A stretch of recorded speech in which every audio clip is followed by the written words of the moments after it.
Hello, aujourd'hui, troisième étape de la factorisation. Si tu n'as pas encore vu mes deux premières vidéos, je te conseille vivement de les visionner avant d'attaquer cette troisième partie. Alors, dans cette vidéo, tu vas apprendre deux techniques pour factoriser un trinôme du deuxième degré. Elles sont regroupées finalement dans un seul chapitre que j'appelle la méthode du trinôme. Alors, quels sont les prérequis? Eh bien, tu dois savoir, bien sûr, ce qu'est un trinôme du deuxième degré.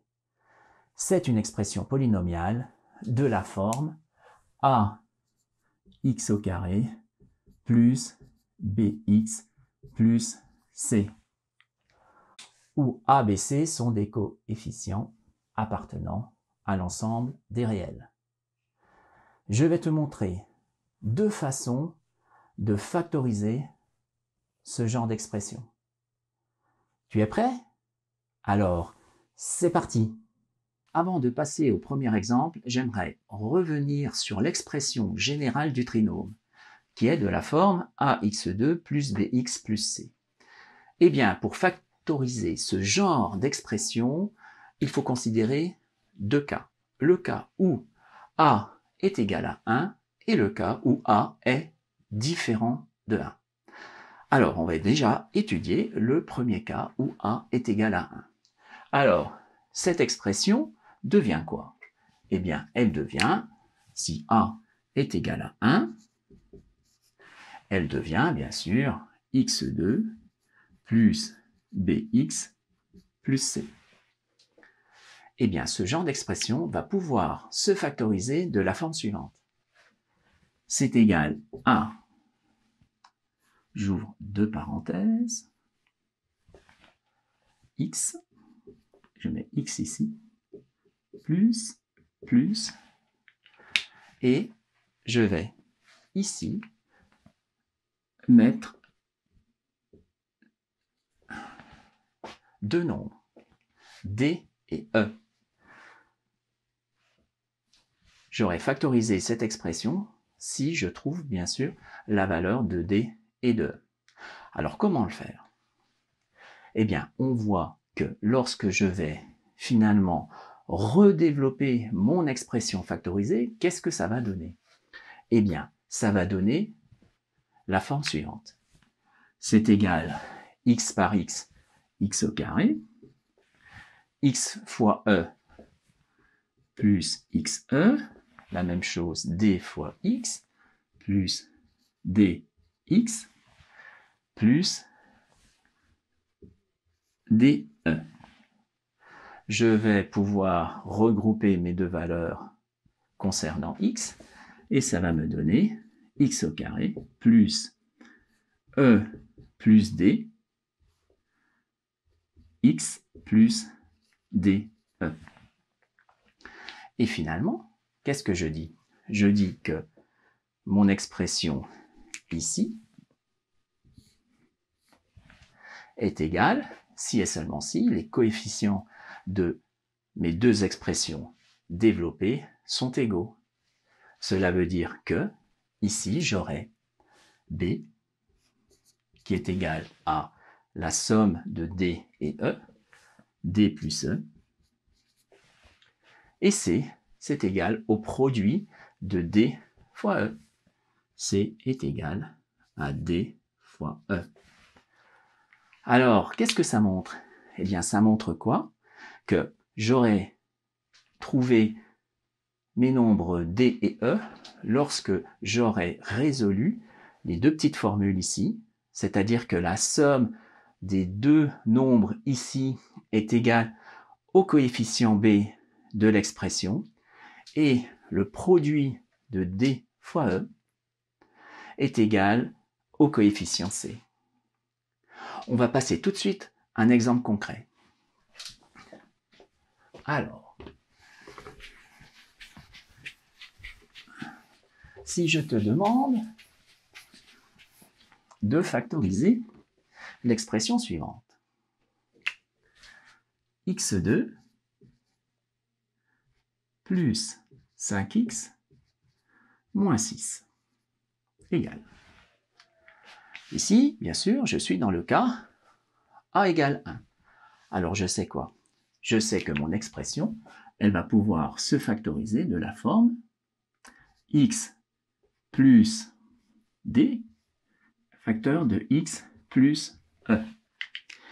Je vais écrire mon d ici et mon e ici. Alors, rappelle-toi, je sais que la somme d plus e était égale au coefficient b, c'est-à-dire ici 5, tandis que le produit est égal au coefficient c, ici moins 6. Alors, qu'est-ce que ça me donne concrètement? Ça me donne finalement que d plus e, c'est égal à 5, et d que multiplie e, c'est égal à moins 6. Alors, maintenant, il va falloir que je trouve les coefficients d et e, et j'aurais pu donc factoriser mon expression. Alors, comment faire? Eh bien, ça, c'est assez facile, c'est-à-dire que tu vas déjà essayer de trouver tous les diviseurs, soit de moins 6 ou de 6, ça c'est la même chose. Alors, on va essayer. Donc, les diviseurs de 6, c'est quoi? Eh bien, c'est 1, c'est 2, c'est 3 et c'est 6. Tu vois que finalement, ici, lorsque je multiplie d et e, ça vaut moins 6. Eh bien, d et e, je dois bien sûr les choisir parmi l'ensemble des diviseurs de 6.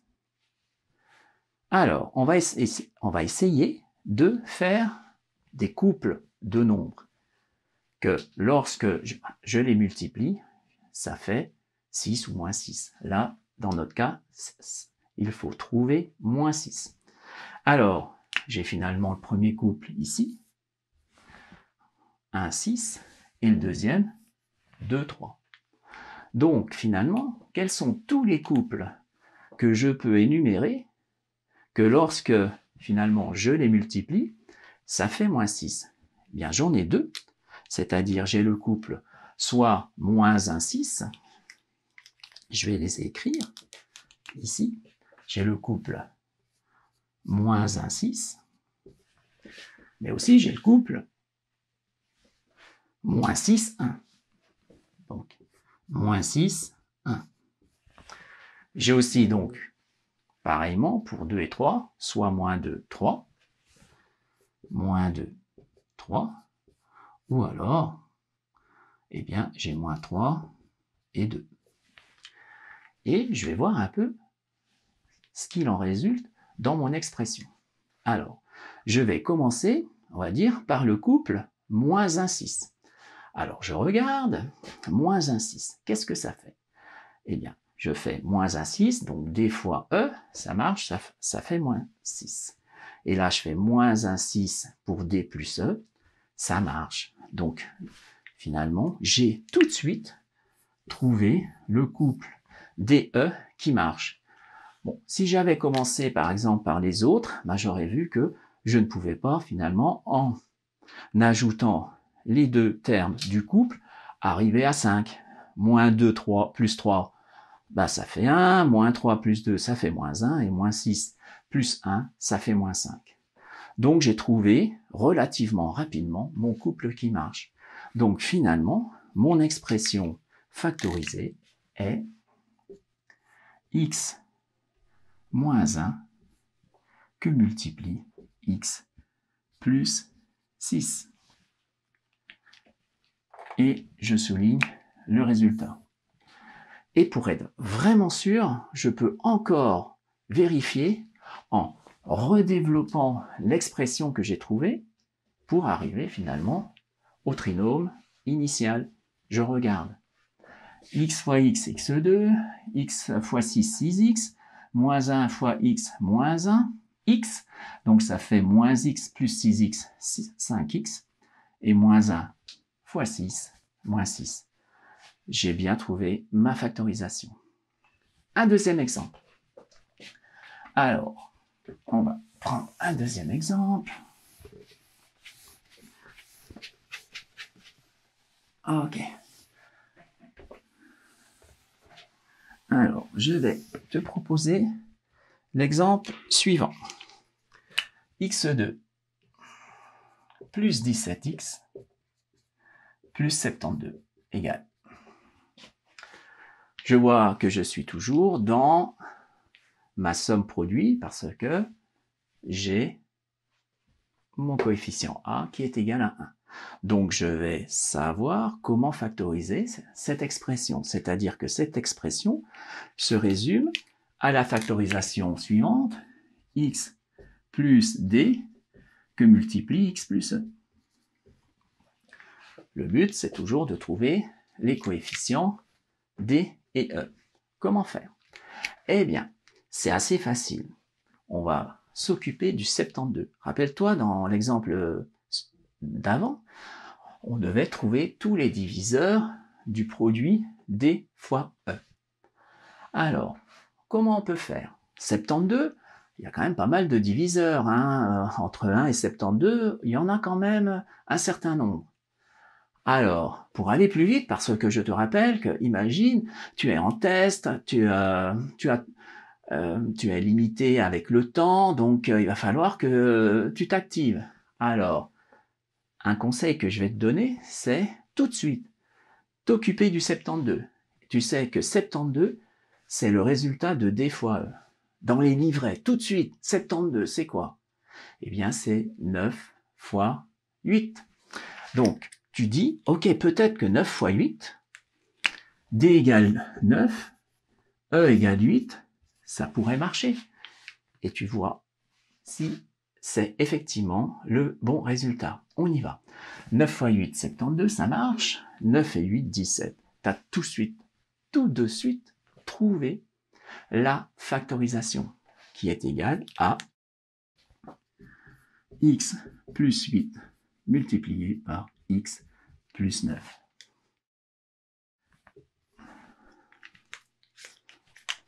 Voilà. Et en quelques secondes, tu as résolu la factorisation. Maintenant, je vais te montrer à travers deux exemples comment factoriser un trinôme du deuxième degré où le coefficient de x2 est différent de 1. Je t'ai préparé deux exemples et voici le premier. Si je te demande de factoriser l'expression 6x au carré moins x moins 15 égale. Pour y arriver, il faut factoriser cette expression de la forme suivante. C'est égal à ax plus b que multiplie cx plus d. Le challenge est de trouver a, b, c et d. Pour y arriver, qu'est-ce que tu vas faire? Tu vas redévelopper l'expression factorisée. Regarde. C'est égal à quoi? ax fois cx, a, c, x2.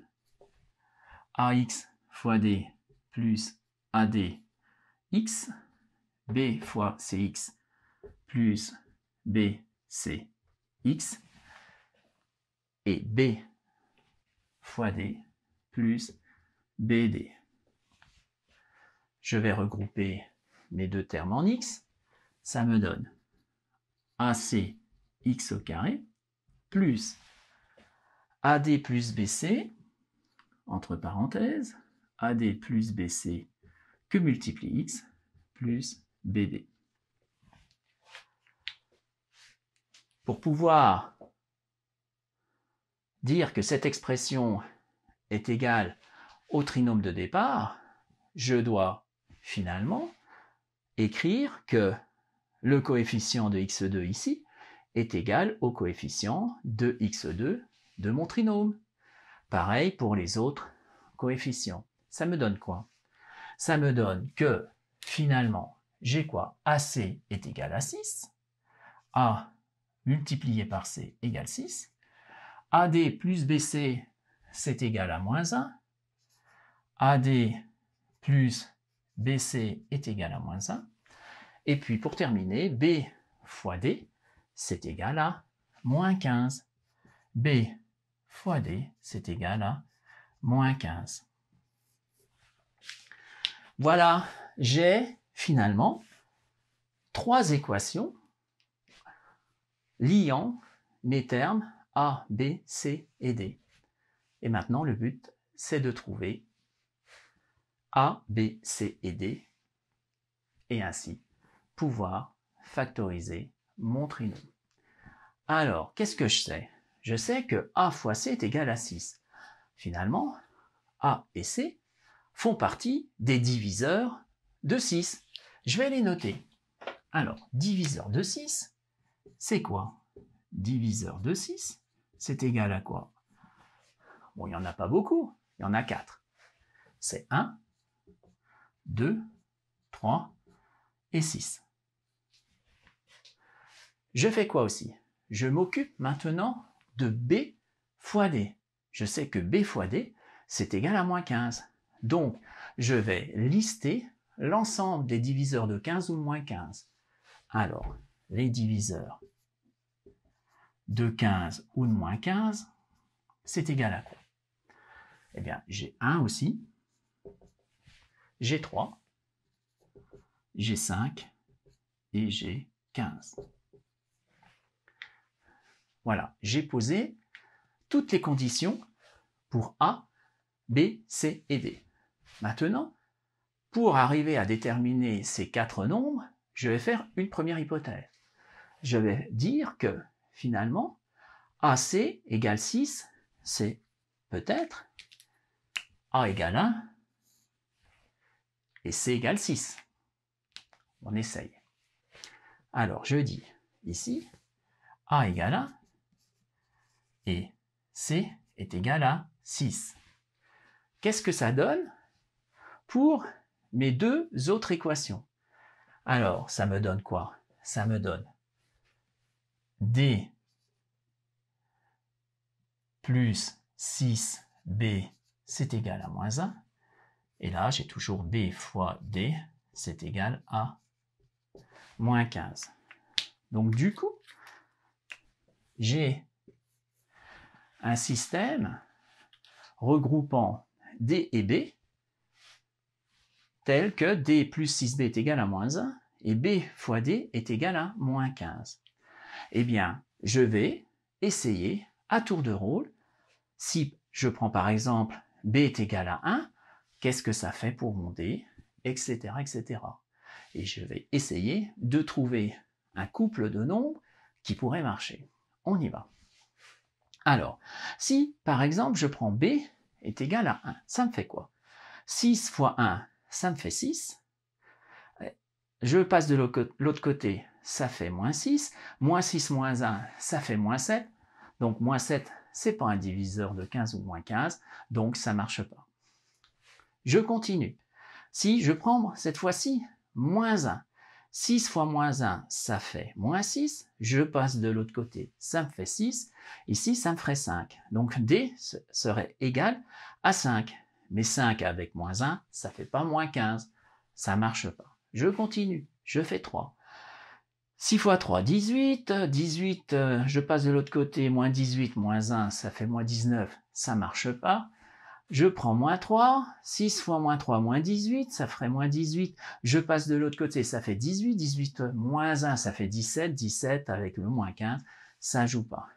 Alors, qu'est-ce qu'on fait? On continue. Le 5, on voit 6 fois 5, 30, 30, on passe de l'autre côté, moins 31, etc. Le 15, ça marche pas. Donc finalement, mon hypothèse A égale 1 et C égale 6, ça joue pas. Alors si ça joue pas, je le barre déjà, et je me dis, je vais chercher l'autre couple qui pourrait marcher, c'est-à-dire le couple 2, 3. Alors je vais faire cette fois-ci, A est égal à 2, et C est égal à 3. Alors si A est égal à 2 et C égale 3, qu'est-ce que ça donne pour mon système? Eh bien j'aurai cette fois-ci 2D plus 3B est égal à moins 1. Et là, toujours, B fois D est égal à moins 15. Et je vais, à nouveau, voir si je trouve D et B qui pourraient satisfaire à ces deux égalités. On y va? Je commence toujours par 1. Donc si, par exemple, B est égal à 1, ça me fait 1, ça ferait moins 4, D, ça me ferait moins 2, ça ne marche pas avec le moins 15. Si B est égal à moins 1, ça me ferait moins 3. Je passe de l'autre côté, ça fait 3. 3 moins 1, ça fait 2. D égale 1, ça ne joue pas. Bon, je vais essayer 3. 3 fois 3, 9. 9, je passe 9 de l'autre côté, ça fait moins 10. 10, ça ferait moins 5. 3 fois moins 5, moins 15. Je crois avoir trouvé BD. Je regarde à nouveau. B est égal à 3. Je le note. D, alors 3 fois 3, 9. Je passe de l'autre côté. Moins 10. Donc, D serait égal à moins 5. Et 3 fois moins 5, ça fait moins 15. J'ai trouvé B et D avec mes coefficients A égale 2 et C égale 3. Finalement, ma factorisation est la suivante. A égale 2, ça fait 2x plus 3 multiplié par mon C, il vaut 3, 3x moins 5. Le deuxième exemple est le suivant. Je vais te donner une nouvelle expression qui est de la forme suivante. 18x au carré plus 19x plus 5 égale. Rappelle-toi, cette expression, elle est factorisable de la forme ax plus b que multiplie cx plus d. C'est égal à ac x au carré plus ad plus bc x plus bd. Donc, on doit trouver l'ensemble des coefficients A, B, C, D tels que AC est égal à 18.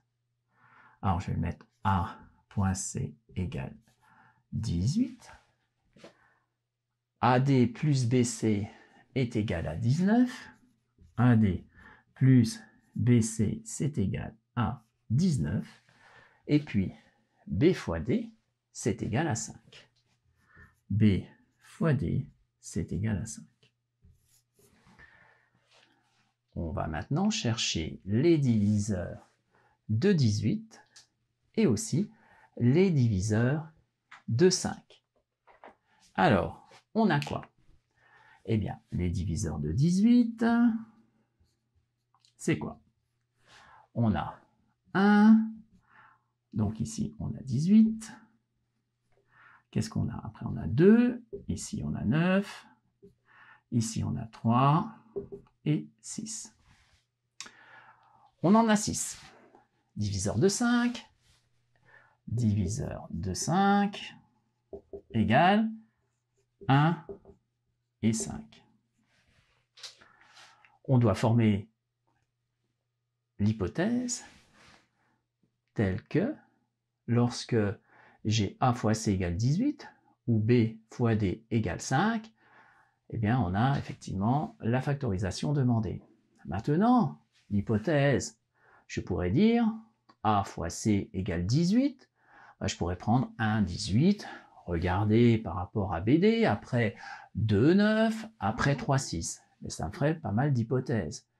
Autant prendre l'hypothèse que l'on connaît déjà, c'est que B fois D, c'est forcément égale à 5. Donc, qu'est-ce que je vais écrire ici? Eh bien, je vais dire que B fois D, c'est égal à 5. Donc, on a B est égal à 1 et D, c'est égal à 5. Alors, du coup, si BD est égal à 5, qu'est-ce que j'ai pour mes trois équations? Alors, j'ai quoi? Donc, BD égale 5, ça je sais. Pour celle-ci, j'aurai cette fois-ci alors 5A plus B fois C, donc plus C, c'est égal à 19. Et A fois C, c'est égal à 18. Cette fois-ci, je vais regarder dans mes diviseurs de 18 si, par exemple, le premier couple 1, 18 pour A et C, ça pourrait marcher, et etc. Alors je regarde. Si A est égal à 1, ça fait 5, c'est-à-dire moins 5, 19 moins 5, 14, C égale 14. C n'est pas dans l'ensemble des diviseurs de 18, ça ne va pas marcher. Bon, je regarde. Maintenant, A égale 2. A égale 2, 5 fois 2, 10. Je passe de l'autre côté, ça fait moins 10. 19 moins 10, ça fait 9. Eh bien, pour A égale 2, C égale 9. 2 fois 9, 18. J'ai trouvé très rapidement mes coefficients A et C qui sont égaux à A est égal à 2 et C est égal à 9. Du coup, ma factorisation, je l'ai trouvée. Elle s'écrit A, c'est 2x, B plus 1, multiplié par C, 9, x plus 5. Et si je ne suis pas encore sûr, qu'est-ce que je fais? Je redéveloppe pour trouver mon expression initiale. 2x fois 9x, 18x2, 2x fois 5, 10x, 1 fois 9x, 9x, 10 plus 9, 19x, je l'ai, et puis 5, 1 fois 5. Et là, je suis totalement rassuré, j'ai trouvé la bonne factorisation. Voilà, cette vidéo est bientôt terminée. J'espère que tu as bien compris cette méthode de factorisation. Pour résumer, si le trinôme est unitaire, c'est-à-dire que le coefficient de x au carré est égal à 1, tu appliques alors la méthode somme-produit.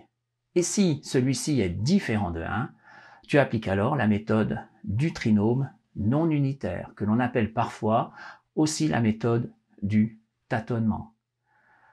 Si tu as des questions, n'hésite pas à les poster en commentaire de cette vidéo et je te conseille fortement d'aller sur mon site internet pour télécharger des exercices supplémentaires.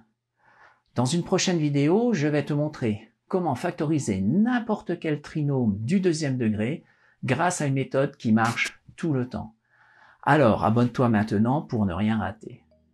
Je te dis donc à tout bientôt sur l'une de mes prochaines vidéos et souviens-toi qu'à tout problème, il y a toujours une solution.